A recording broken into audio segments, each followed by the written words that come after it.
Well, honorable members, you may now got quorum. So you may ask him, Honorable Minister of Energy Long, sing out in prayer now in morning.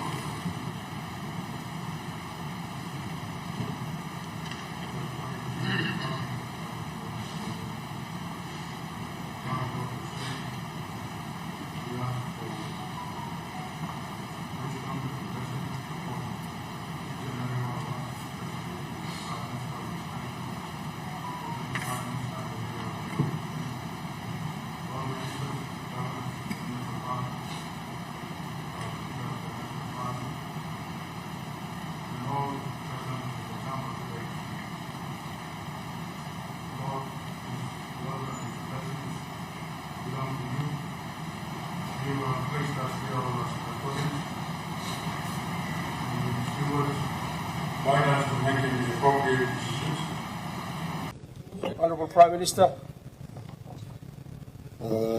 Mr. Assistant Speaker, me like Sanap Long, Banisim Tok Tok, Yumi Tok Tok Tete. In the face of our 50th anniversary, some of these corrective updates in our laws must be made so that you may secure in future of our country, Yumi. Ground something where you may all sit down again. No got one pla picking blood this country, landless. All of us are linked to a land somewhere in our country.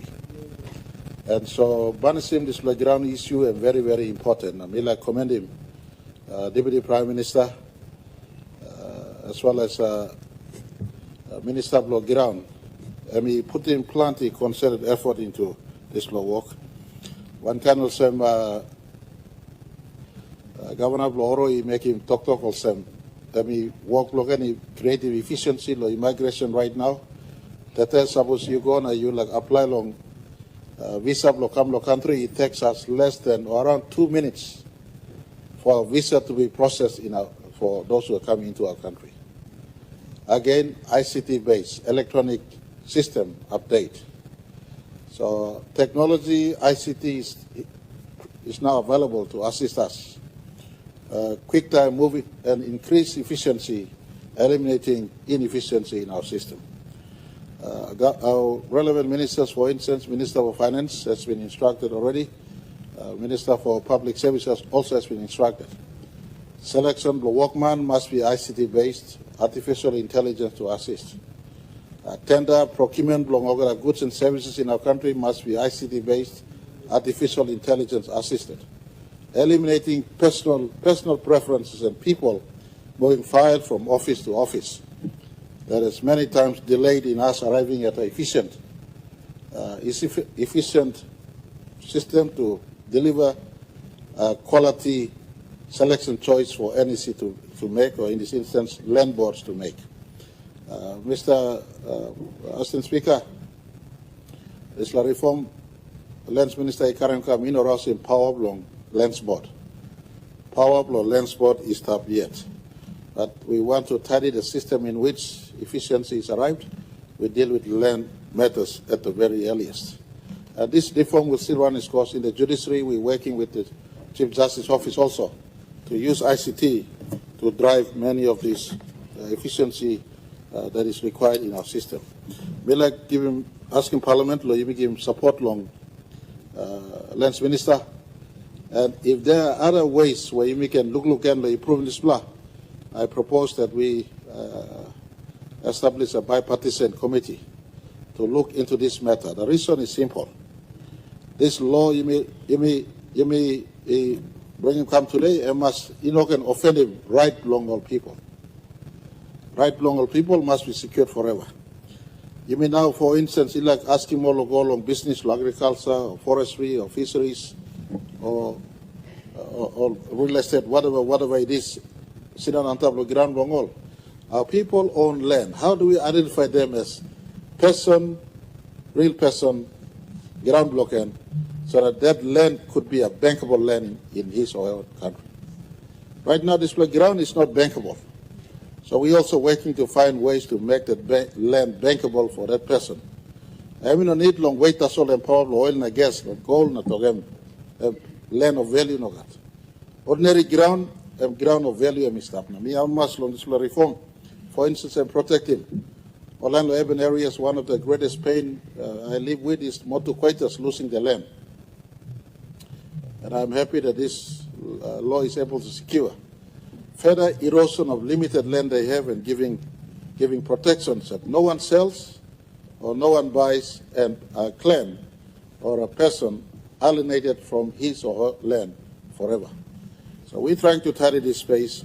Our people and their link to the heritage through land is secured perpetually, and any work in as far as land is concerned is done through a proper way, in most instances lease, and only in few instances, especially when state have to procure for infrastructure, roads, schools, bridges, state can procure, but most land are still organized in a lease manner going forward into the future. This is the greatest asset the independent generation, the Somali generation has gifted our country. That land is not alienated from our people. The lands minister is trying to tidy efficiency in this place, protect our people's land right. And I ask both sides of the House, let's give support to the minister. And if there are any areas that we feel needs to be further improved in law, from this side of the House as leader of the government, I want to give assurance to members on both sides that we will work together. I think the Lands Committee already is, Parliamentary Committee already is in place, headed by, if I'm not wrong, the member for Hirikwari, pertaining to the fact that people of Hirikwari, people of Motu Quaita, have felt the greatest pinch or punch or slap in the face that they've lost many of the land, and we rightfully so, even though he's sitting on the opposite side, we've allowed him to be chair of this committee. Both sides can work and look into this law. If other areas need to be improved, we improve on this. So our people still have access to the land. I want to announce also our government is looking at a policy where properly registered traditional land, you can go and borrow against it and do business, do house, whatever it is. So this is an important precursor to giving value to our people and the land they own as they march beyond 50 years of our nationhood. So I want us at the juncture to support the Deputy Prime Minister and Minister for Lands, and further reforms could be on the table as a work for us this year and next year before our 51st. Thank you too much. The question is that the question be now put. Those in favor say aye. Aye. Those against say no. The ayes have it. The question is that the bill be now read a second time. Those in favor say aye. Aye. Those against say no. The ayes have it. Clerk.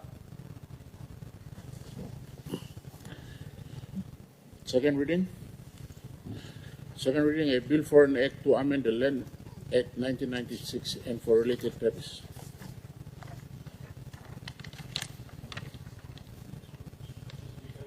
Leave of Parliament to move the third reading forthwith.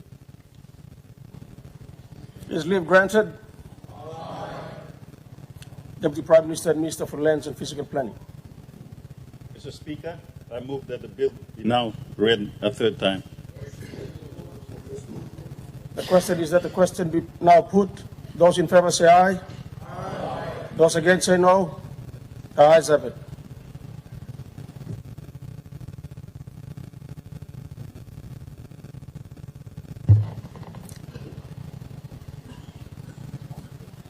Deputy Prime Minister, Minister for Lands and Physical Planning. Thank you, Mr. Assistant Speaker. I would like to thank the House for its support, but at the same time clarify a few issues that have been brought up, and at the same time advise the House that all the issues brought up have been noted and will be taken into serious consideration in any further amendments that we do, including the current ones.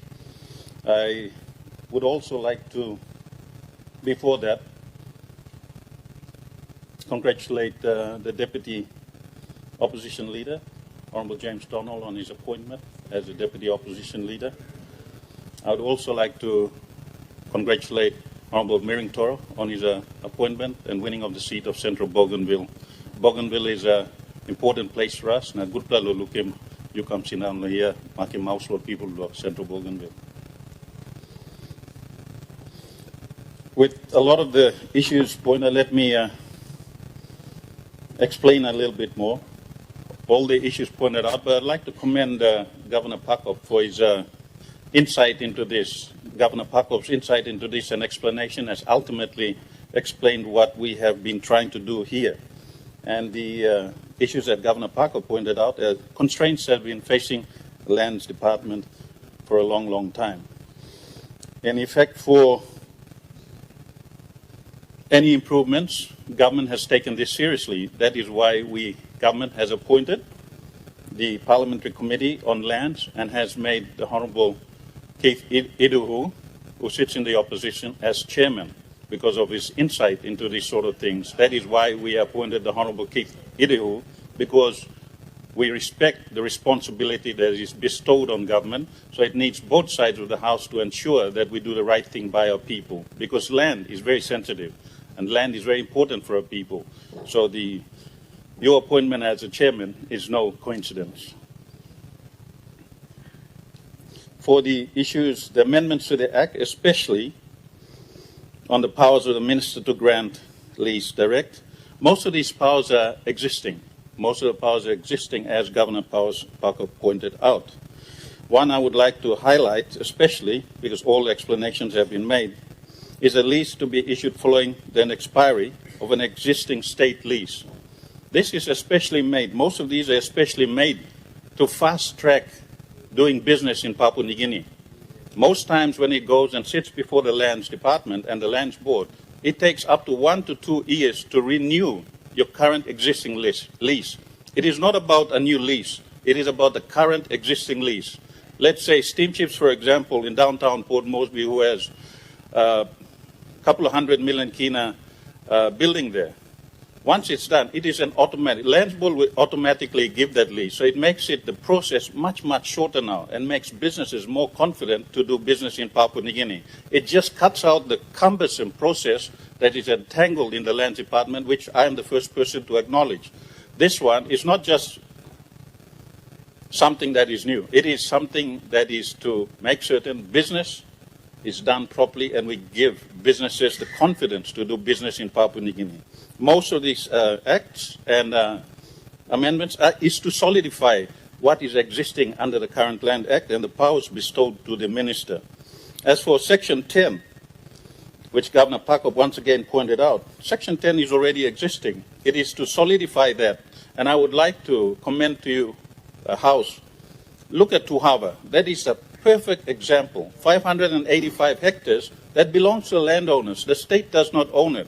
But the state converted that lease in consultation with the landowners, converting 585 hectares, utilized in consultation, and now the people of Roko in Tuhava have now a building in partnership with their development partners, close to 10,000 homes. The first 20 homes have been sold. That development for the first 4,000 homes will constitute, they own part of this, will constitute a 1.6 billion kina return to the people, the landowners themselves, the customary landowners.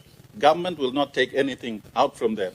The only thing, the plus is that without any infrastructure input from government, except for policy and subdivision and land board recommendations, the take from government now will be receiving nearly 45 to 50 million kina in returns to state through power, water, land rates at an average of 500 kina per 4,000 or 10,000 homes is about 5 million kina per annum return with no single one toya into this infrastructure development. It creates homes, puts roofs over heads for people, and it also creates employment for people and leaves ownership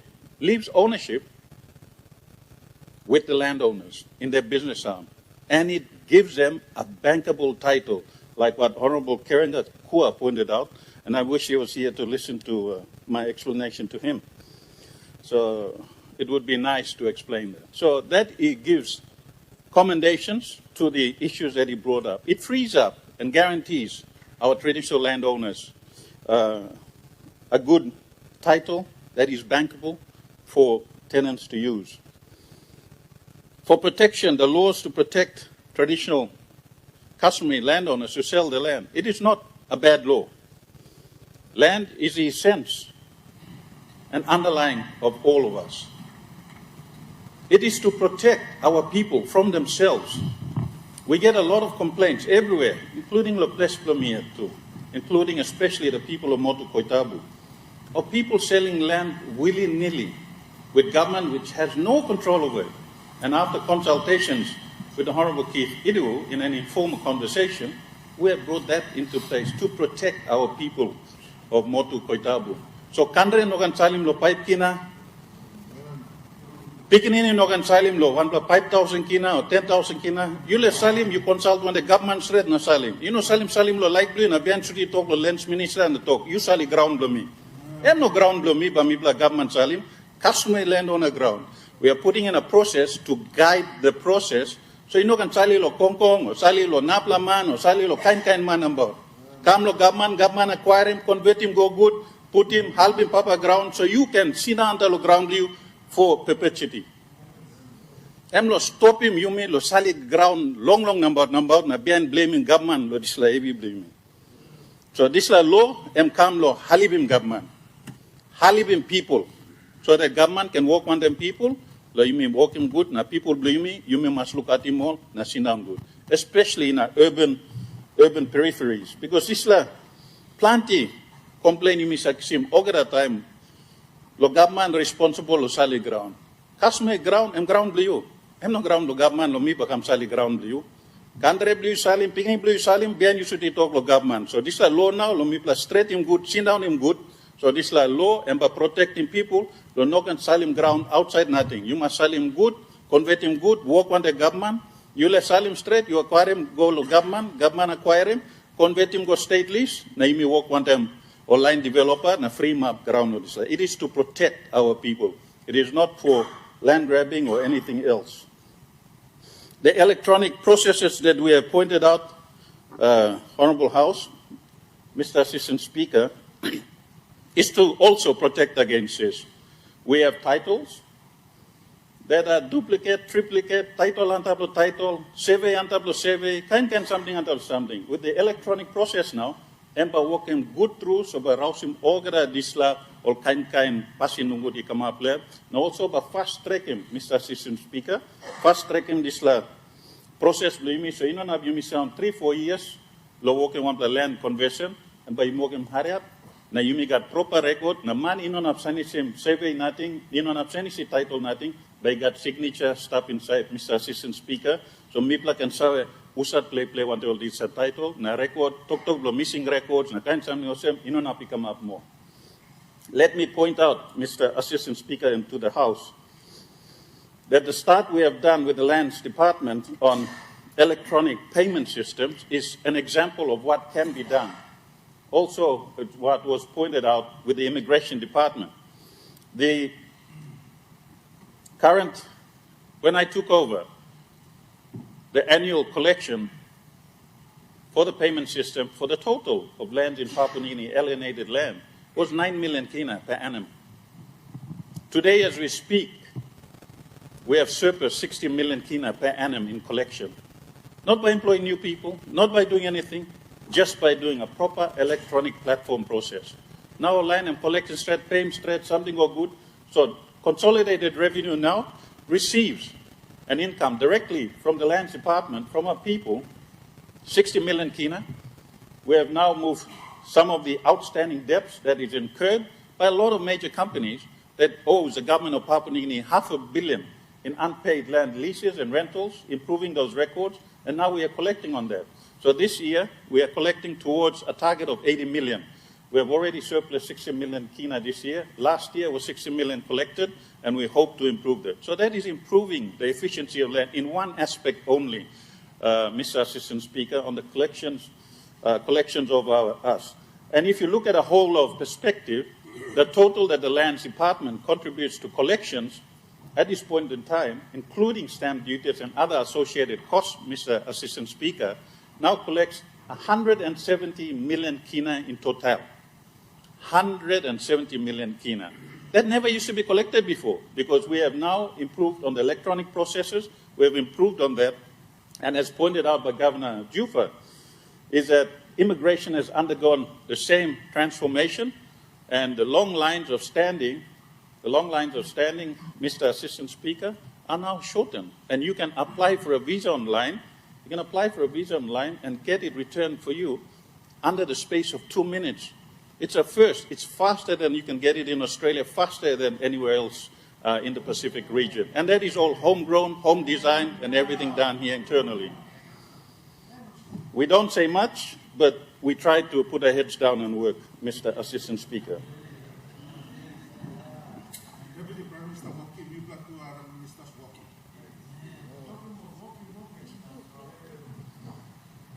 The electronic platforms, Mr.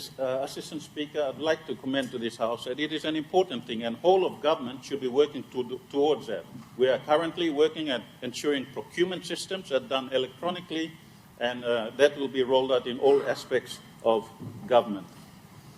For the ILG, I share the same concerns, Mr. Assistant Speaker, and I would like to inform the House that I have issued instructions 2 weeks ago to hold all ILGs until we go through the system. But I share the concerns. It is being abused at the moment with the ILG system.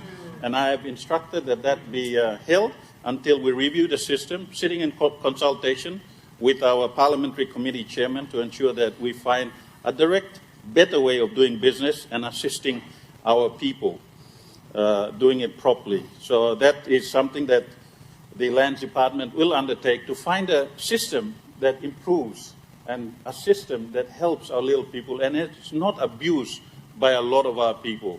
It's abused solely by a lot of educated people. Naisa wokim online di miloples isinaun karangi logiram dongol. Mr. Assistant Speaker, the amendments to the Act are to protect our people.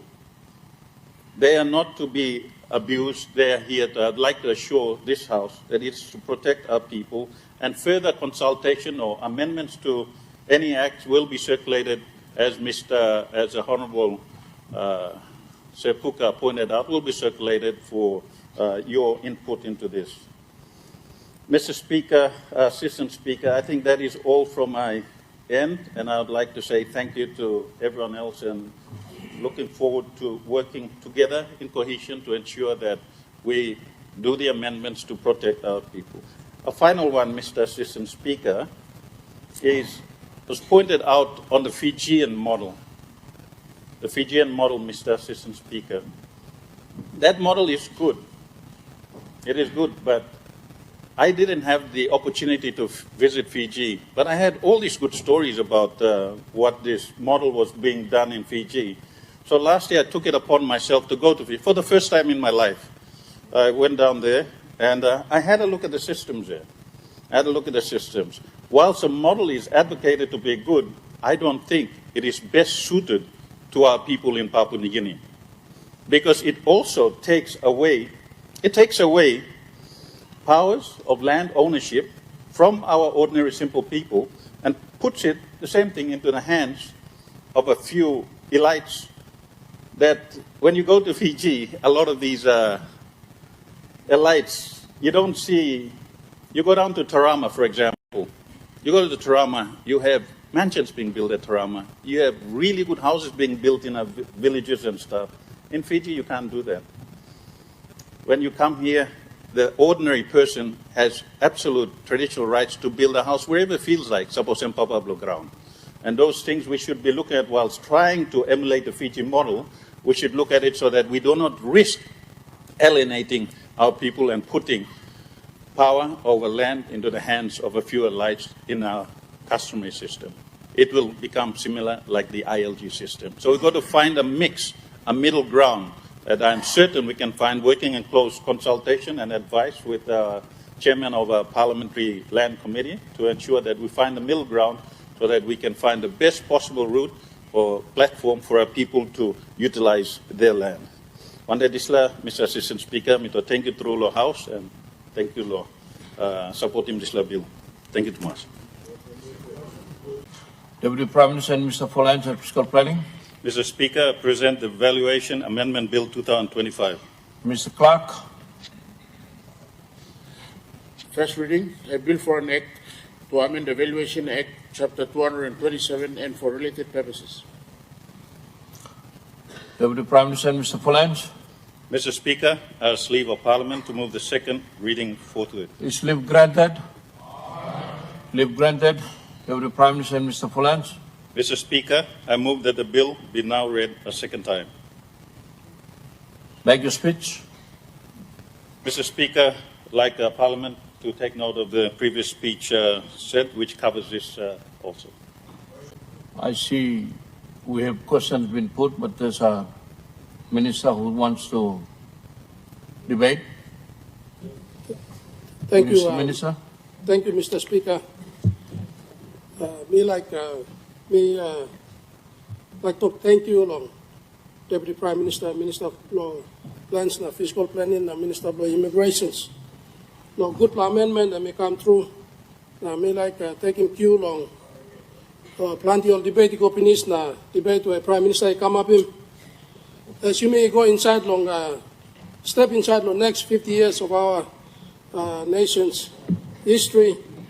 Mr. Speaker, may like to thank you, Lord Deputy Prime Minister, Lord Simon Amendment come. Plan the debate and me go straight. Me one bill all get a debate. Mr. Speaker, while me deal of this Land Registration Act 1981, me like talk of some country blow you me binding up facing this problem of ground now. Suppose you may be in a country been allowing this land mobilization and need long Macquarie government he been trying to come up in 1999 become long 2000 year 2000. Plenty of NGOs have been kissing cranky. Now only going to protest now. Plenty lives, long students been lose all this time. Plenty misleading statements. Only misleading country blow you mean. If suppose he may be allowing all this time, why he not got heavy low ground today? Idea of this time of land reform. Or helping Papa ground law, raise telling ground law so that they can become a bankable document. And because of some NGOs only grabbing more run tintin at the World Bank by comes in ground we mean IMF by comes in ground we mean. Cranky tintin. By me no got dispute law, said me Papa true Papa ground. But anyway, Mr. Speaker, what me like talk today, number one something. I mean like him, Lands Minister, he must take serious note of this plan. All 99-year lease he been come up before law independence law you mean. Time all this land lease me have expired. He must go back to Papa ground. He must go back to Papa ground. State in Ogan Kisim na salim all foreigners. Consultation must take place. Time 99-year lease where you been come up before the independence and be expire, go back to Papa ground. Talk to good law, only like making one of this ground. Me lining also, planting also 99-year lease. Lands Department, you selling all foreigners. Even you may yet, you make the ground nothing. You may know, consult on the Papa ground law, when them land use plan, only got no end. And we must stop now. We must stop now. Time when them ground and we expire 99-year lease and we come up, go back. Lord Papa ground, consult on them all, ask him, like na tintin law, when them something like making Lord Splat ground. Salim traditional ground, and you may talk to me. But I know got no sale law, traditional ground. You go all not law line, whether Papua New Guinea or foreigner. Suppose ground, only Salim finish, he must go back to Papa ground. One man or one Mary, you can go around and talk the same ground, Lumina and Salim ground. Consultation must come up one time, clan group, properly, before any transaction of ground can come up. Not something. Me surprise, Mr. Speaker. Plenty of foreigner only on him ground. No country blow you mean. Auna, only on him ground lo country blame me. Now you mean in an uplo buy him ground lo country blow. Me like talk also. While me no like discouraging foreign investment or country, any business lo buy come up lo ground must be done in partnership. One the government blame me or one the public ground. Foreigner must not get on him ground lo country blame me outright. And must stumble. You must work him long, make sure that any foreigner like making business lawyer must be done in partnership. Now, me like him too, also time he may go forward the next 50 years. There should be no more 99-year lease no country blame me, whether along special agricultural lease or any form of lease, because we will not live to see the 99-year lease by expire. Suppose you may work in oil palm, and while on oil palm, all get us 99-year lease, example in West New Britain, time may expire, must go back to proper ground. So from here on, time we may like work in lease, no special agricultural lease, and we must no life no this project. Example, suppose you may plant in oil palm life we got about 35 years. Lease me must start 40 years. Give him 5-year gap. The developer by renegotiating the lease can want the proper ground. There should be no more 99-year lease. The country blue me. Mr. Acting Speaker, Mr. Speaker, plenty time, me looking, you may complain of ground blue me. Ground and life blue me. Time me, you may come to discuss land issues or country blue me. Land may become a big ground, big issue in our country. We looking plenty of urban centers. All settlers will come inside. Only take over the ground or proper ground. Now you mean what control land? Me like me all member of the parliament must take responsibility. Kind of some of animal green. Me set him aside some of the money. We go to proper ground or only start to registering ground law land. Plenty time you may talk about some more, you may larry more proper ground or let it go. But you mean must take responsibility, take leadership, to help him more proper ground. Plenty don't look at money. Using DSI people in me, using PSI people in me, help him more proper ground or registering ground law so that only can use in this plan of making business. So, Mr. Speaker, I'm more legally talk me like make him, but me like him also, Mr. Speaker, all 99-year lease, no, before I come, time 99-year lease may come up, and must go back to proper ground. Going forward, you must look at more 99-year lease. You may look at more silent ground law, all foreigners. You must stop him. Landi Aswam come up to Lands Department. You must take him go through Lands Department. A more big issue. You may talk. You may can come to debate, lawyer, but suppose you may not fix him all institutions plus state law, you may. And will everybody stop here. Thank you, Mr. Speaker. Your Minister of State Enterprise. Thank you, Mr. Speaker. Rise to commend our good Deputy Prime Minister, Mr. Lenz, for bringing these much-needed amendments to the legislation, the different legislations. Mr. Speaker, in this country, we as a developing country need foreign investment. And for those who want to invest here, they want to be sure that any title that they are given, whether it be agricultural lease or even a state lease upon which they can build, for example, the titles themselves must be indefeasible, meaning that when they have a title on the face of it, no one should challenge it. And if titles have been obtained by fraud, then they can be set aside. For too long, we've had instances where in our very own land department, investors and even our own business people have been issued 3 or 4 different titles over the same land. And fortunately for all of us, under the leadership of our Deputy Prime Minister, this has slowly been improved and changed. And Now what you see is that when you get a title from the Lands Department, you will know that there is only the only one title that you are receiving. So things look good for us. And Mr. Speaker, before the Land Act was passed in 1996, prior to the Land Act coming into force in 1996, all vacant land in this country belonged to the state. All vacant land, except those who were being cultivated and which were being hunted upon by our people. They were known as rights which our people had. But all vacant land belonged to our people, and that made it easier for developers to come in and to explore and to bring development.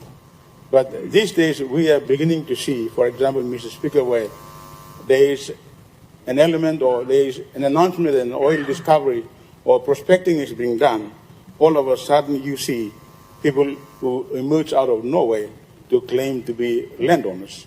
And they cause issues for those investors to spend all their shareholders' money to pay for exploration costs.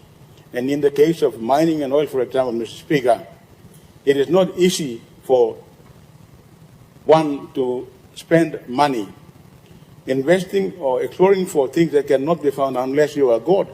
Means that you are actually risking shareholders' money. So it is good that we have this regime where foreign investors especially were able to raise money from the stock exchange and come in to invest. But they must, when doing so, they must know that they will not be interfered by so-called landowners who turn up unexpectedly and make claims and make it difficult for investors. So there is a need for it. There is indeed a delicate balancing act that we have to take into account. Those are the challenges that are facing us. But in the case of a 99-year lease, in Australia, all land belongs to the Crown. It is different here. In many ways, there are disadvantages with the system we have in here. But the fact that of those alienated land, only 3% of the land have state land, they begin to accrue or accumulate value over the years. But having a 99-year lease forms the basis of this country. Without a 99-year lease, and if we were to allow all the land to go back to our people upon the expiry of the 99-year lease, most of the towns will go back to the bushes.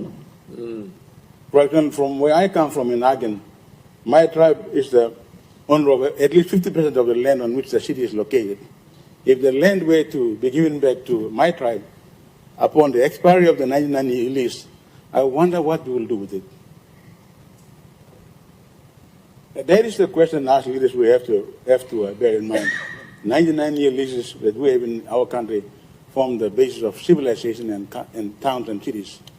If a 99-year lease were to be withdrawn or given back to the landowners, you will not have a township of Aitape or Vanimo. Everything will go back to the bushes. We must be aware of that. And those leases will not go back to the owners, because at the time the land was acquired, whether it through normal acquisition or through force, the landowners at that time are no longer around. So you would be expecting someone who's not really a landowner to get that land. At that time, the landowner at that time sold the land to the colonial administration. So those are the difficulties we're having. But Mr. Speaker, my suggestion is that somewhere down the line, all of us leaders need to ask ourselves whether we should go back to the system or the situation that existed in 1996, and that is to allow land, vacant land, which are not being cultivated by our people, which are not being used frequently for hunting purposes or ceremonial purposes, whether they should be given back to the state so that they can be used properly for development purposes. But I say it because it can be done only on the basis that the leaders who will come before us will be honest and strong leaders who will make sure there is equality in the way that land acquisition or disposal is dealt with. Thank you, Mr. Speaker. The question is that the question be now put. Those in favor say aye. Those against say no. The ayes have it. The question is that the bill be now read a second time. Those in favor say aye. Those against say no. The ayes have it. Mr. Clerk. Second reading, a bill for an act to amend the Land Registration Act, Chapter 191, and for related purposes. Deputy Prime Minister and Mr. Folens. Mr. Speaker, I ask leave of Parliament to move the third reading forthwith. Is leave granted? Leave granted, Deputy Prime Minister and Mr. Folens. Mr. Speaker, I move that the bill be now read a third time. The question is that the question be now put. Those in favor say aye. Those against say no. The ayes have it. The question is that the bill be now read a third time. Those in favor say aye. Those against say no. The ayes have it. Mr. Clerk. Third reading, a bill for an act to amend the Land Registration Act, Chapter 191, and for related purposes. Mr. Clerk. Notice number 160, Deputy Prime Minister and Minister for Lands and Immigration. Deputy Prime Minister and Mr. Folens. Mr. Speaker, I present the Physical Planning Amendment Bill 2025. Mr. Clerk.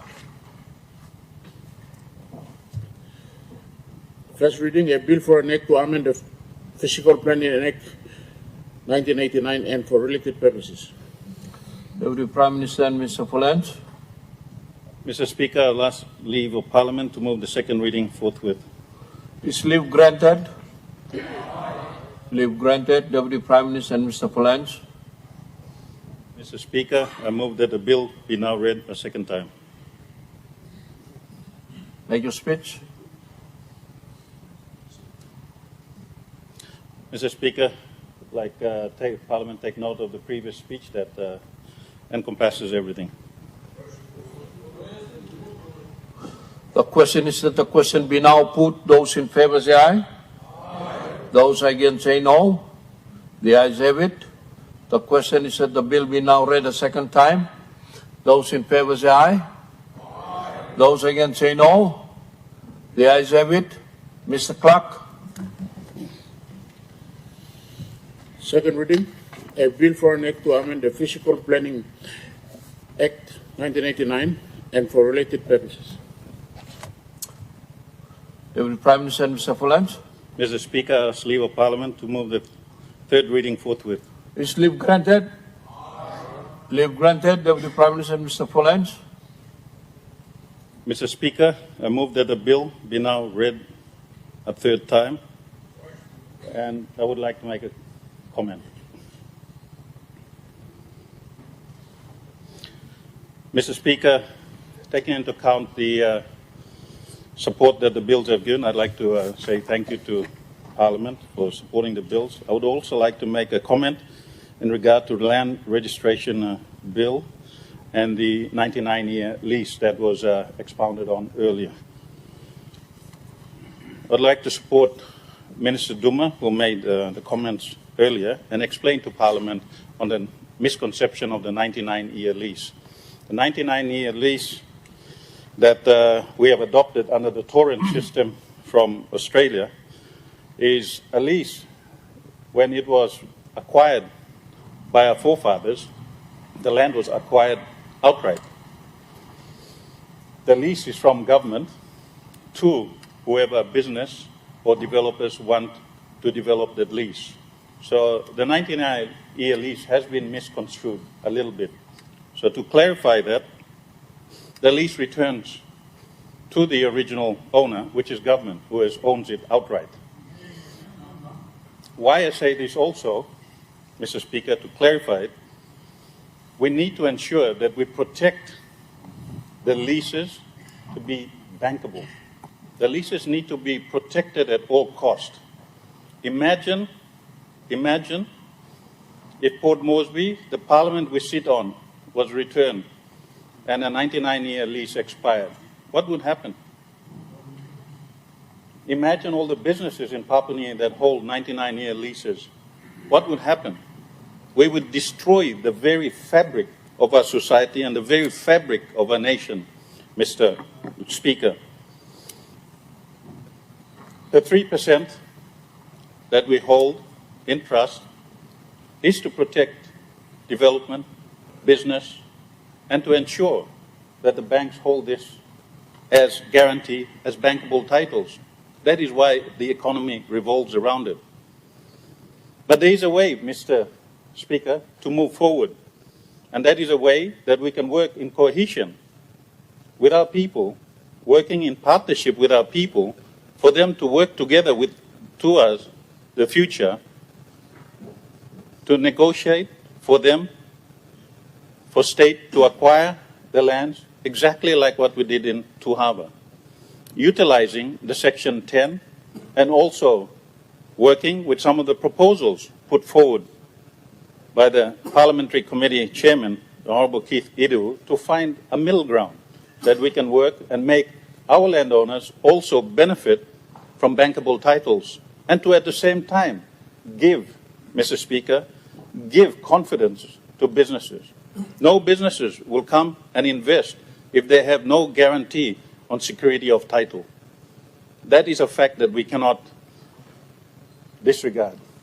So it is the state's role, the state's ownership to ensure that we protect those titles so that we do not let our country dissolve into anarchy because of complaints, of disputes over alienated lease titles.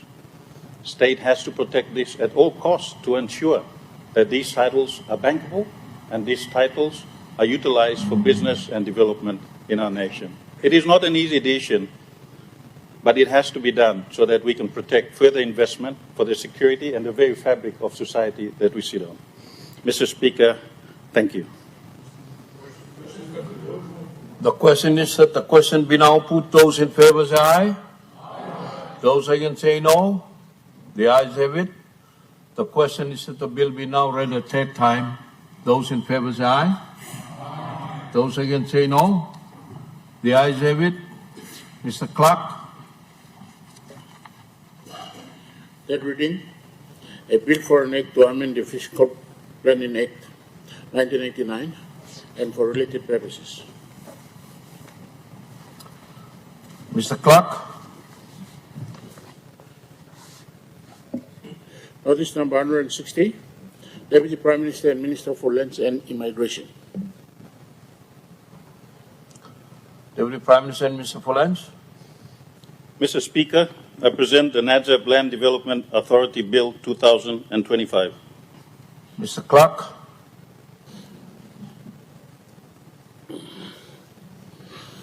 First reading, a bill for an act to provide for the creation of the Najib Land Development Authority to administer the land acquired under the Land Act 1996 for the Najib Land Development and for related purposes. Deputy Prime Minister and Mr. Fulan. Mr. Speaker, I ask leave of Parliament to move the second reading forthwith. Is leave granted? Leave granted. Deputy Prime Minister and Mr. Fulan. Mr. Speaker, I move that the bill be now read a second time.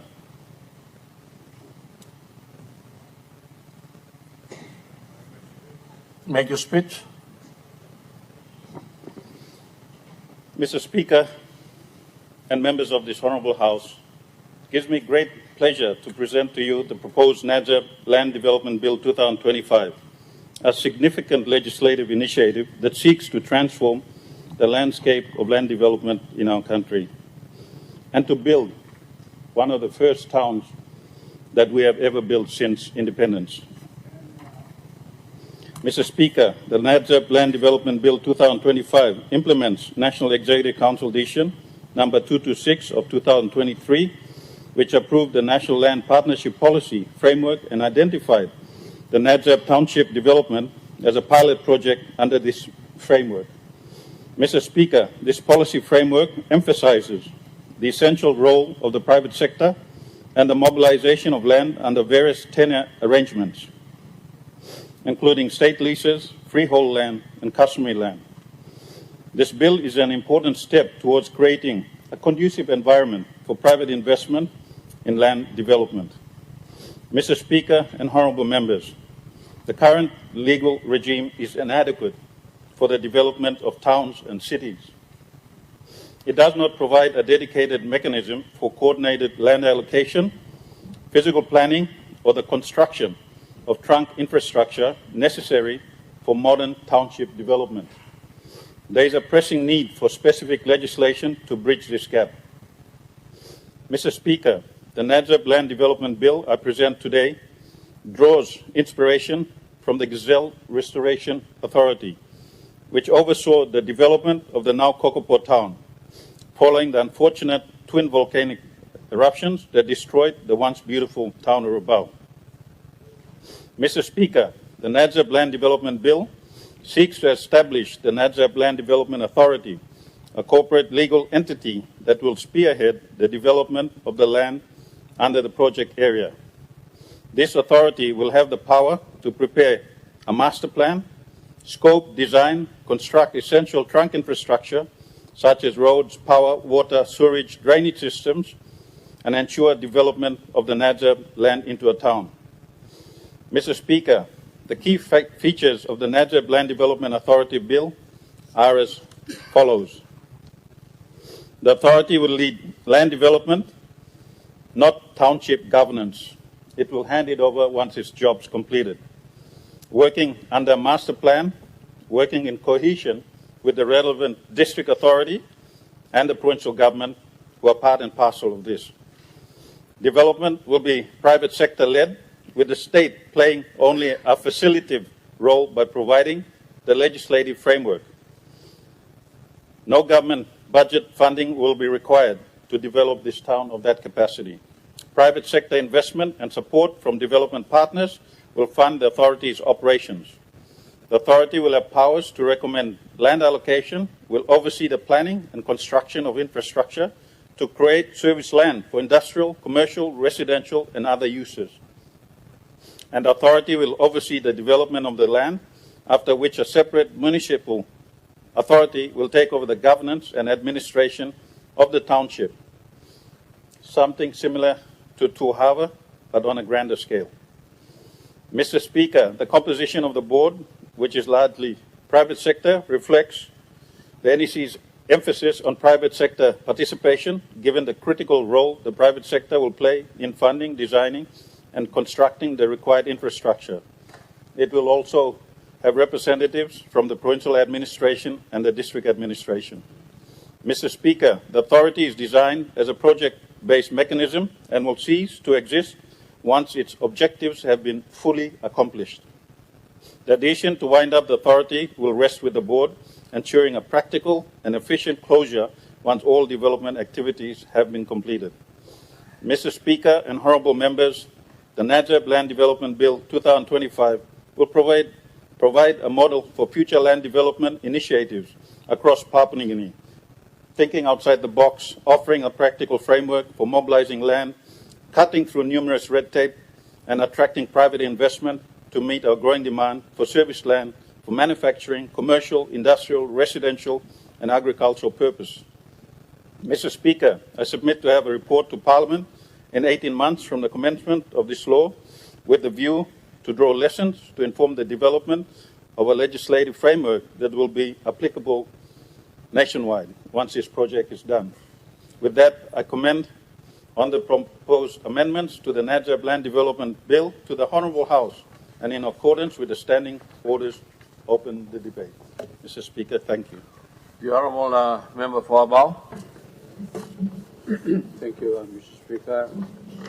Also wish to commend the Deputy Prime Minister and Minister for Lands for this another important initiative. Obviously, doing things differently in the 21st century with regards to land is also very important, and that's the way the country should move. Having made reference during his statement, the Deputy Prime Minister and Minister for Lands with the Gazelle Restoration Authority. I also value the concept of Gazelle Restoration Authority. I think the independence of such authorities is very, very important.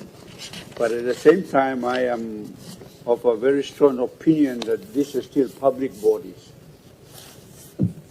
These are still public bodies. And so I wish to raise some concerns on particularly Section 8, which is the membership of the board. And Section 16, the application of other acts. I raise concerns on Section 8 on the membership of the board.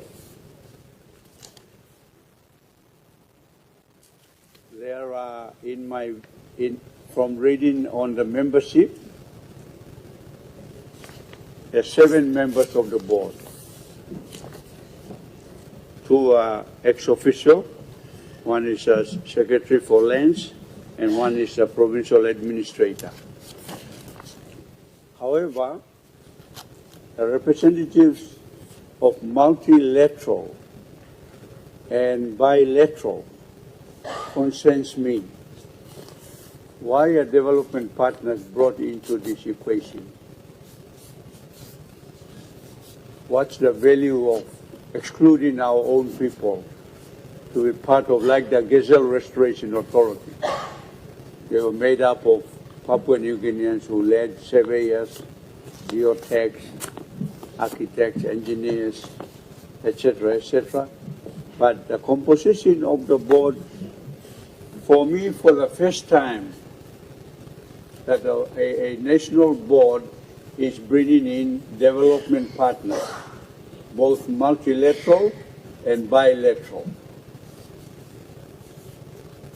I don't think this is the way we should structure these important so-called public bodies in the name of pure private input on the development of this public property called Nazab land. And so I raised a concern, Mr. Speaker, why is the Minister recommending to the Honorable House to have representative of the multilateral partners who has demonstrated keen interest in developing the land, nominated by the Minister.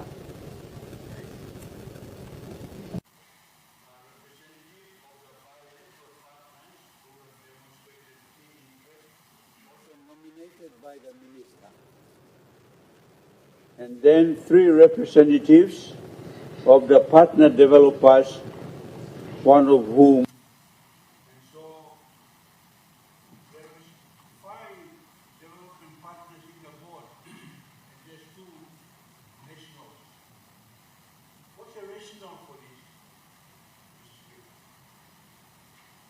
I strongly recommend the Minister to go back and relook at this composition of this board. Why are we bringing developing partners? They've got other duties to do.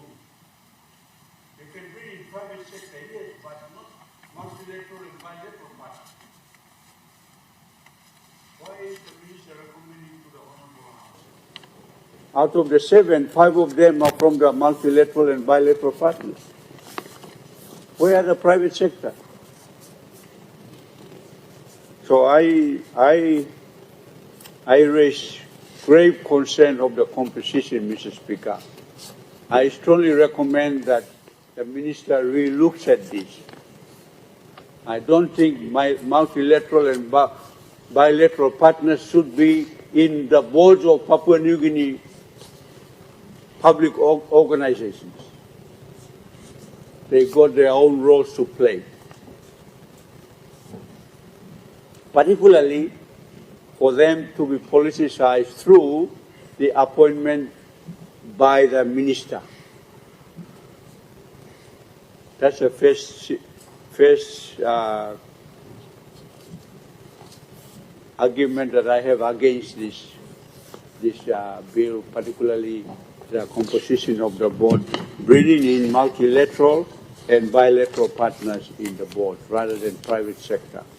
The minister has rightly said it should be a purely private sector development program, but in the board, only no staff. It's multilateral and bilateral. Why are we doing that? Section 16 is my second argument, and that is the application of other acts. I know the act is that there is no funds coming from the public at all, but you know, when we established Kumul Petroleum Holdings Limited, the state is struggling to hold it accountable because they are not subject to the acts that are listed here, like this board that we are saying. That the acts do not apply to this authority are Public Finance Management Act, National Procurement Act, Salaries and Conditions Monitoring Act, and Public Service Management Act. I think the best example was the Gazelle Restoration Authority. I think that should be emulated in this bill rather than just by words on the structure of the law and not a kind game. So, Mr. Speaker, I raise concerns. The principle is okay. We need this authority to take charge of the NASOB development of the city, but I know that there are still issues of the land issues, etc., which way the planning should go, etc. We cannot allow this one board to act, and then eventually when things go wrong, they run into the state, to the government to sort themselves out. And so I raise grave concerns, particularly on those two matters. Thank you, Mr. Speaker. The Honorable Governor from Morbe. Thank you, Mr. Speaker. Once again, I thank you for the leave you grant for me to speak on this very important bill sponsored by the Deputy Prime Minister and Minister for Lands and Planning in this country. Before I proceed with the debate, I want to sincerely congratulate Honourable Donald James, who has been conspicuously clear in the Parliament in opposing any matters of concern raised by the government. And you have been good, and I think you have been awarded, and rightly awarded. And I'm solely in that position. You will continue to be, but in this time, probably more constructive, intelligent, and your opposition will be valued in this Parliament. Thank you, Mr. Speaker. Mr. Speaker, I will speak in support of the bill presented by the Minister. Minister, this bill has not come about because of your initial action initially, but it has come about because of the decision of the Morbe Provincial Government, which I lead. The Morbe Provincial Government, mandated by constitutional law, on behalf of the people of Morbe, made a decision. They made a decision to shift the administrative and political capital from Lae to Naja. And of course, we had a debated argument, heated argument in the Tutuma, but at the end, the proposal prevailed.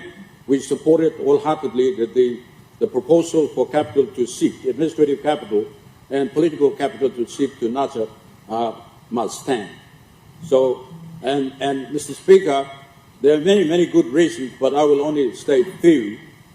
Lae City, Mr. Speaker, is purely industrial city at the very core of the city, but at the periphery of that city is surrounded and inhabited by settlers. And those land in the periphery of the city of Lae is owned by customary land. And the principle of humanity, Mr. Speaker, exists in the customary land. The people from Morbe all over the 10 district migrating to Lae in search of employment, in search of providing receiving medication and other things, a business or search activity, they migrate into Lae. And Mr. Speaker, they have no land to reside in Lae, because the core land of Lae City is a state land. It's a state land. And as we know, Mr. Speaker, it's not easy to acquire state land. You have to show the land board that you have a sufficient capacity to develop whatever state land that has been granted to you. And our people, and not just the Morobe people, Mr. Speaker, people from all over Papua New Guinea, reach by road or by air, they come to Lae because Lae is right in the center of this country. Right in the center of the country, without being boastful, that's the fact. They come in there. Is it accessible by road? Is it accessible by sea transport and air transport? So they come in, and because they have difficulty to acquire state land, they live around the periphery of the Lae City. And to build a city of Lae, extend building of city of Lae, be it in industry, be it in commerce, be it in government, be it in sales, whatever there might be, Mr. Speaker, you want to move forward, you'll be blocked. That is why and they are human beings, they are the fellows who sent us to give us the constitutional mandate to come to Parliament or to come to any system of government in this country. And we have to respect the source of the mandate. We have to respect the difficulty our people are facing. And we cannot develop the city by pushing our people and bullshitting them around like chickens. No, we have to treat them with respect. But, Mr. Speaker, the land up at Nachap, at the periphery of the Nachap Tomadasi International Airport, there's sufficient land around the Nachap, sufficient land for development. And not just the Nachap to this side of the Wara but on the other side of the Wara there's a potential, the vacant land there, along the highway, all the way up to Wataras and Ramu, there is sufficient land to develop, whatever development that may be, Mr. Speaker. So, and then Nachap accommodates the international airport, Tomadasi Nachap International Airport. There is a potential, Mr. Speaker, that many international community will be coming to Nachap, either coming and landing or taking off from Nachap. And the population or people coming in, people going out, and all the activities that will take place by virtue of people coming, exposing themselves and seeing whatever around in the Nachap, around Morobe province, will increase, Mr. Speaker. And therefore, and there is a potential, Mr. Speaker, that we're thinking of, some scientists, some engineers who advise us that we can dig the sand out and take the sea right to Nachap. We can do it. The technology can enable us to do it. So not only do we come to Lae Airport to export or to import or dealing with any things on the sea or dealing with sea, but we can take the sea up to Nachap. That is the plan, and with the latest technology, the technology we've got, and more being created and invented, we can make this thing happen. So Lae City, the Nachap City, proposed Nachap City, it's going to be the biggest city. And I think the Prime Minister, Honourable James Marape, when I invited you, you supported this idea when we came to Lae. I supported you fully. And you assured me that you're going to help me. If there's any land that needs to be purchased, you're going to support me. And the provincial headquarters need to be built. The infrastructure to house the provincial headquarters, you're going to help me, help the government of Morobe. And I thank you. And Deputy Prime Minister, you take note of that. Your electorate is a session connected to the UN Gulf electorate, which the Nachap Tomadasi International Airport is. So, Mr. Speaker, both of you have supported it, and I thank you. You took the matter to the National Executive Council. You just didn't talk and leave it there. You took it to the National Executive Council and get it approved for the development of new township in Nachap. I thank you, Mr. Deputy Prime Minister and the Prime Minister, and the NEC which made this decision. Mr. Speaker, we in the Morobe Provincial Government are now planning to move the capital physically, establish the Turumang building in Nachap, and physically administrative block and land in Nachap, so that we can accommodate and oust the administrative and political headquarters of Morobe in Nachar. And now, what it seems now is that when the international airport was developed, Mr. Speaker, was announced, now we have so many passengers, Mr. Speaker, not just the Moravians. I'm just so happy. So many the Highlanders, so many the Sipiks and the Medang people coming and landing and coming into Nachar. Even the New Guinea Island people are coming to get the plane from Nachar to their final destination. That is what is happening. So many people are traveling between Lae and Port Moresby. If the Lae Nazar International Airport actually came to realization, we don't need to come to Port Moresby. Many people will take off from Lae. But I hope and I dream, I'm positive that all of those dreams will come to realization. Coming back to the bill, debate on the bill, I note points made by Dr. Puka Temu on the constitution of who should be in the board. I note that your argument is salient. I note that argument, and I'm sure the minister. This is a very valid point, and not just and we must make sure that the authority, whatever authority we establish, must take into account the interest of Papua New Guinea. This is our country, whatever board that may be. We must have, Mr. Speaker, our people there. Our people there. We can trust the foreigners, yeah, we can trust them, yeah, but sometimes we give them more trust, or we give them whatever degree of trust, they can take, they do something not to our liking. So I think Dr. Temu's comment in relation to the constitution of the board must be seriously taken. And I'm sure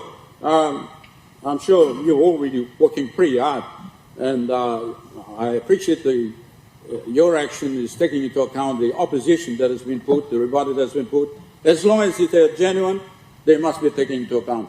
And I think that's the administrator, as a representative of the Morobe provincial government in there, maybe you should include, maybe the next, you introduce a bill, supplementary bill, so that we can have maybe one provincial member in there.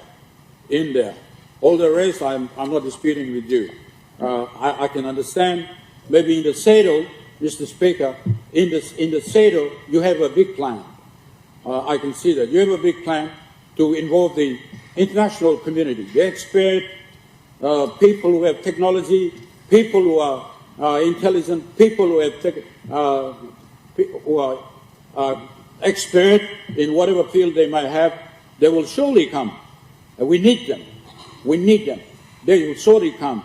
And I'm sure you have in the SADO those fellows who are coming to assist you, and can, as you state in that proposed section, to provide the constitution of the board members, that multilateral people will come in, a representative of the multilateral companies will come in, and bilateral representative will come in. In as much as we have them there, we need to have some our people in there. Not just Tom, Dick, and Harry, but people with substance. People with substance will come. But I can see eventually you will have that amended for the good, as Dr. Temu proposes. So that's that. And quite rightly told, Section 16, proposed Section 16 needs to be looked at. We cannot restrict it. We cannot say those acts will not come into application. We cannot say that because, of course, Public Management Act and all those acts, they all come together. We have a government institution in this country which are regulated, and those working in the government institution, they are also subject to those laws. Therefore, and they, one way or the other, we will need them.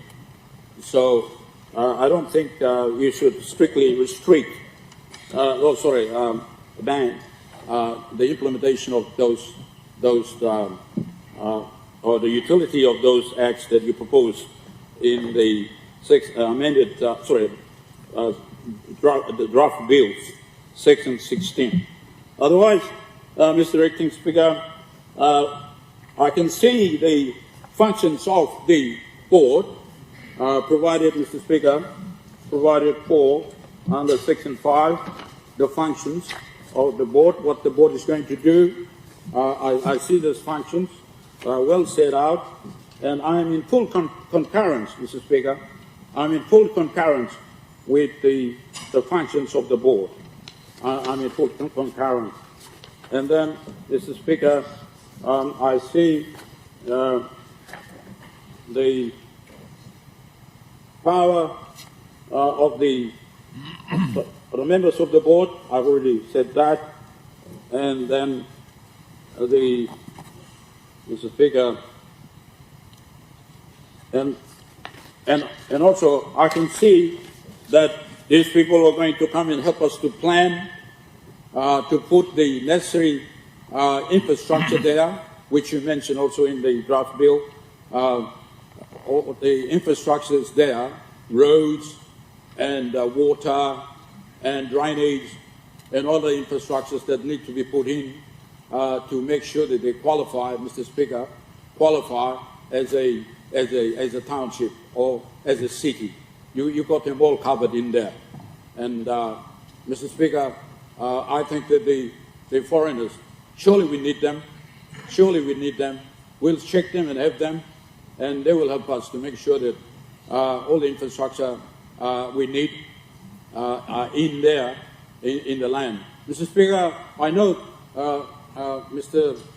Speaker, that the good minister, you have issued a declaration under the Land Act to acquire certain land in the vicinity of the land in question, state land plus the customary land. You issued a compulsory acquisition, not just for your good, Mr. Speaker, for your minister, and for the good of the Morobe province. It's good for the country, good for the proposed township. Unfortunately, the National Court and the Supreme Court came hard on you, Mr. Speaker. Mr. Minister, we will continue to fight them. We'll continue to fight them. But good thing, Mr. Speaker, very good thing, is the landowners, the Olognalo landowners, customary landowners of those land at the Najat, the Olognalo land, the landowners, they have come to talk to me. We had a couple of meetings, Mr. Speaker, and they are willing to provide their customary land for us to be used to accommodate the new township at Nazar. And I'm very thankful for them that they have done. And provincial government has proposed agreement, Mr. Speaker, proposed agreement with the landowners, and we agreed. We're going to sign the agreement next week. I already gave you a copy of that draft agreement to you. We're going to sign that agreement that they're going to lease their land, provide those land, and the provincial government will pay for the survey of those land, customary land, and also for the fees for valuation. And we're going to help them, Mr. Speaker, to register their land. And we agreed in the draft agreement that, Mr. Speaker, we're going to agree to meet all the costs of the survey and registration of those land, the value of that land, and the provincial government will, of course, Prime Minister has made a commitment, and I will hope that he will help us to pay those landowners who are going to provide those land. And we're going to, and we agree, Mr. Speaker, we have agreed that this land will be registered, not under the provincial government, not under anybody. All those land, we're going to help them to do the survey and do the evaluation. All of those customary land will be registered in their name. Will be registered in their name. And they will own it, and they will lease it to the government of Papua New Guinea or whoever is interested, particularly to the government of Papua New Guinea and Morobe provincial government. The lease, we propose that it would be 999-year lease, not 99-year lease, no, Mr. Speaker. It's 999-year lease. The similar lease, Mr. Speaker, that was entered into with the territory government in 1972 when the Olok Naron clan, Mr. Speaker, Olok Naron clan, they leased their land to the territory of Papua New Guinea government for 999-year lease for the Nazareth Airport. And we used the same concept, and we used the same lease term. So I'm so very thankful. Now, Kadre, you yet blow this place, no nature, and so I'm sure your people will be very receptive to all the proposals that you're going to put. Not me, but yourself. But I'm your country. I'm begging you up from the back. Thank you. And I've already seen so many Papua New Guineans residing there at Nazap now. Even we have not put a political headquarters there, Mr. Speaker, and the administrative headquarters there, and all other infrastructure necessary to provide social services and whatever service to the people who are coming to Nazap, Mr. Speaker. We have not, but some Papua New Guineans, like member for Jimmy, no member for North Walking, is a permanent resident man in Nazap, so he's already become a Nazap. He's already man from Nazap, and is developing this land in a bigger way. It's providing the capital to the provincial government, those who want it. So I commend you, honourable member for Jimmy, for North Waki. And there are many more coming in now. I know we are vigorously challenging the Chinese and all the foreign people, but I want to state very clear before this honourable parliament, but the landowners are now on good terms with the Chinese, on good terms. They're in partnership, a partnership in the business to the utility of the land that they lease. So a big business that you see along the highway, big supermarket, and whatever that is there, don't you think that is owned only by Chinese? They're in partnership with the landowners, which is very good. At the end of the day, they can share the dividend, whatever they make. So, in as much as we're challenging the foreigners, they are all human beings, so let's be good to them, and they should be good to us, and we all be good to each other, Mr. Speaker, and develop, because we need them, Mr. Speaker, as much as we need them, and we're an international community. But, Minister, I support you, 100%. I support you for this bill.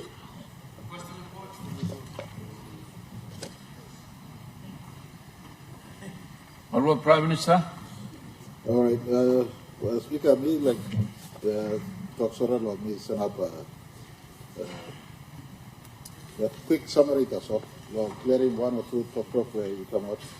This bill, Deputy Prime Minister, current we like tram or bypass it.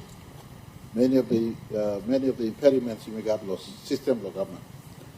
And we'll give assurance law members of the House. If you look at Section 17, let me talk. No direct funding shall come from the public funds. Trying to mobilizing private sector fund.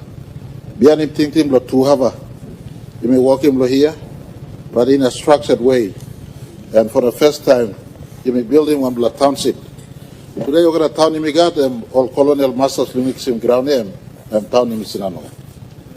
You may know setting one blood nubla town, and Najab is just no ordinary town or location. Whilst Borough Provincial Headquarters relocate, you really look at map, Rabalem Najab and Mistablo, Centablo country. So by the time we open this road, you may running from Lake Kamlo, Keramal, or Kamlo Sem, and the Tomadasi Airport. Eventually, Najab will be in the heart of the country, servicing New Guinea Islands, servicing Momase, servicing Highlands, and of course the southern side. And the location of Najab coinciding with Leh, and the Ramu Valley into Makam Valley, Wafi Golpo, we want it to be the heart of commerce and business in the country, relieving Port Moresby of the congestion we have here and keeping people there. So it is really in the context. And to bypass, if you look at another provision, let me talk, housing function belong fiscal planning, a subsuming function of fiscal planning into this authority, Mr. Speaker. Today, legal fiscal planning board, taking 3-player, 4-player, 10-player just to go to fiscal planning board. We have a point of order. What is your point of order? Point of order, Mr. Speaker. A good governor for Morobe has just disclosed to this honorable House that this will be a new city for Morobe province. It is a public city like any other city in the country. Provisions, subsection 17, and fiscal planning not been involved. They are removing the state. You cannot remove the state by law by including those provisions, section 17, and removing the fiscal planning act not to be involved. That's wrong in my view, Mr. Speaker. The state entities must be involved. Just by provision of those provisions, you are removing the state. There's going to be public housing. Hospitals will be there. Police stations will be there. That's the argument I'm making. But this little provision 17 and fiscal planning act not going to be, and the public finance management act not to be, and then including bilaterals and multilaterals. That's a wrong argument, Mr. Speaker. The state is now pushed into the corner on what I view is a public town, city in the Morobe province, the biggest province in our country. You cannot let the state and the authorities out of this by a mere section 17 that public monies will not be used. Mr. Speaker, please get it right. Thank you. Honorable Prime Minister. All right, thank you, Mr. Speaker. I see the point of contention here, and again, subject to the. I think this law is not made out of sync or not incongruent with all enabling laws in our country. The process that fettered this law is probably fettered through the state process, including state solicitor and all relevant state departments that clears law. The gist of the submission that I'm making in support of the law on the table is sometimes the process we have so much become impediment and it's cumbersome in its own. We're trying to make a one-stop shop where we achieve at doing development in Najab at the very earliest, to ring-fence the airport we have, to ring-fence the relocation and all other, the operational element in my view. There's a link to all the state presence. If you look at the provisions of membership, you still have the Morobe Provincial Administrator sitting, representing the province on the board. You still have the Lands Department Secretary on the board. There is a link to government and government watch and government oversight, but at the same time allowing private sector to come in, mobilizing private sector resources with minimal, if not no state money. A classical example under the Deputy Prime Minister, you see a miniature vessel that to have a project with no state involvement. Our landowners have the land mobilized and investment running the place.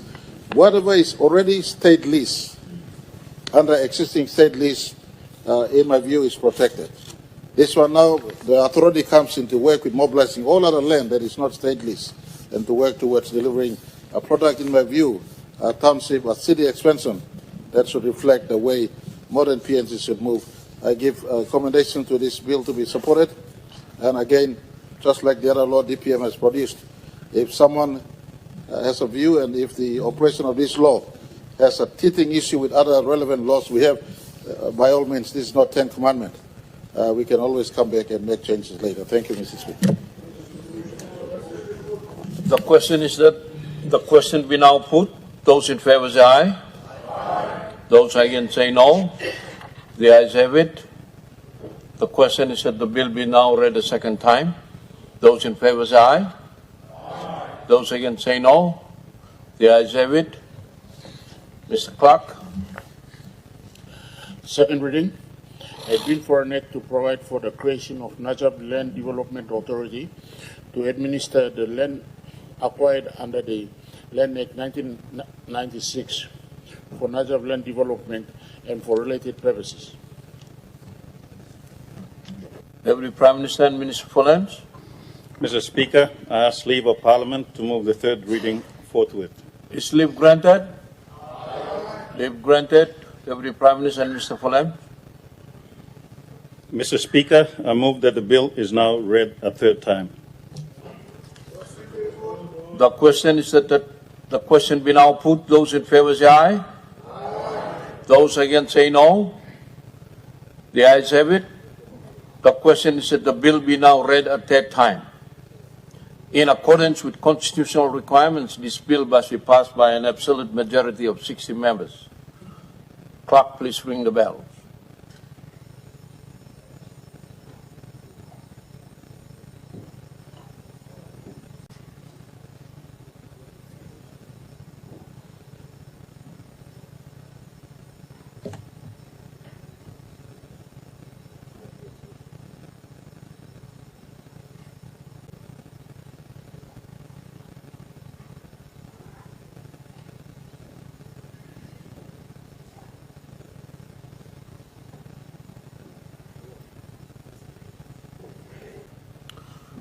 Close the doors.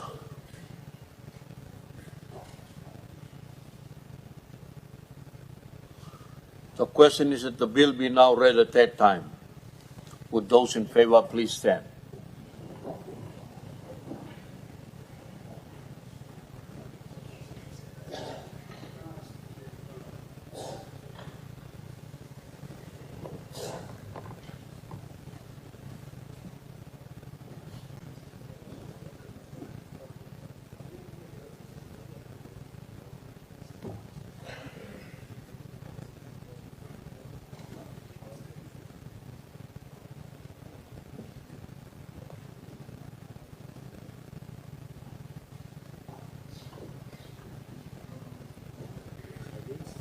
Those against, please stand.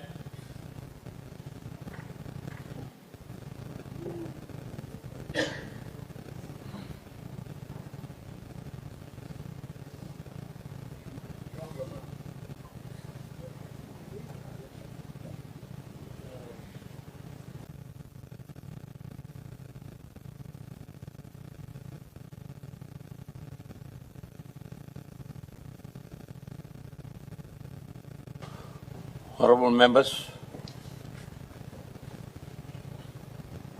result of vote la display bill palusat oli sapotim oli dok sapotim display bill 61 na noes 1. Congratulations, Mr. Minister.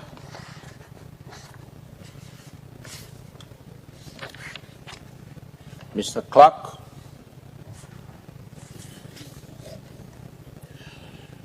Third reading, a bill for NEC to provide for the creation of the Nazareth Land Development Authority to administer the lands acquired under the Lands Act 1996 for Nazareth Land Development Nazareth Land Development and for related purposes. Leader of Government Business.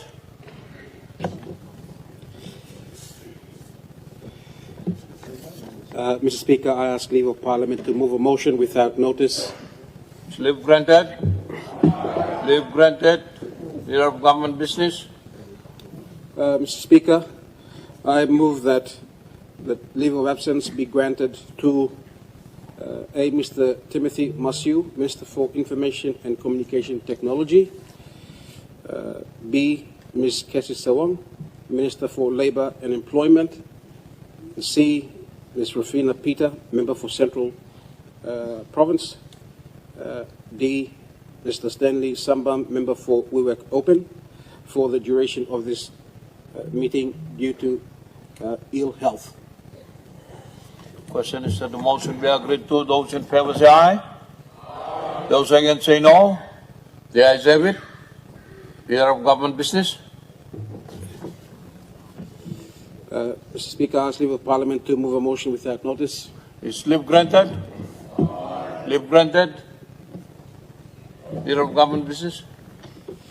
Mr. Speaker, I move that the leave of absence be granted to Mr. Francis Sione for the duration of this meeting due to his official travel overseas. Question is that the motion be agreed to. Those in favor say aye. Those against say no. The ayes have it. Leader of Government Business. Clerk. Mr. Clark.